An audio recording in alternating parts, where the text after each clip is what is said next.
In this guide, I'm going to show you how you can log out of your Call of Duty Black Ops 7 account, whether you're on a PlayStation 5, PlayStation 4, Xbox, PC, really any device. This is super simple to do, but before we do dive into this guide, make sure to like the video and subscribe to the channel with all notifications on. It really does help with the channel and lets us know that you want more content like this. We'd greatly appreciate it, and if at any point throughout this guide you do have any questions, just ask them down in the comment section below and we can help you out further. I'm going to be doing my best to reply to every single comment down there.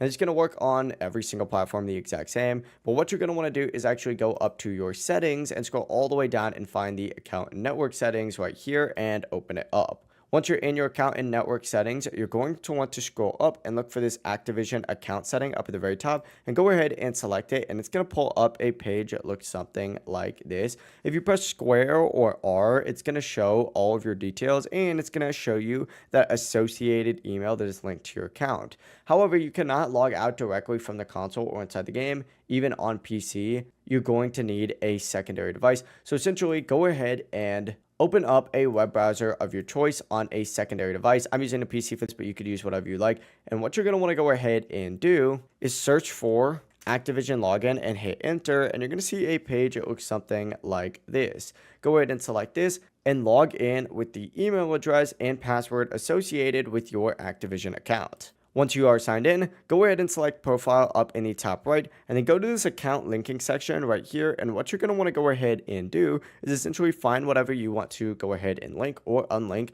and essentially go ahead and select whatever button it is. If you're trying to link your Xbox, for example, hit link with Xbox. If you're trying to unlink something like Steam, hit unlink on that Steam account. Once you confirm it, you're going to be fully logged out, and that's really all you need to do. If you did find this guide helpful, make sure to like the video and subscribe to the channel with all notifications on. It really does help the channel and lets us know that you want more content like this. We'd greatly appreciate it, and if at any point through this guide you do have any questions, just ask them down in the comment section below and we can help you out further. I'm going to be doing my best to reply to every single comment down there. Have a great rest of your day, though.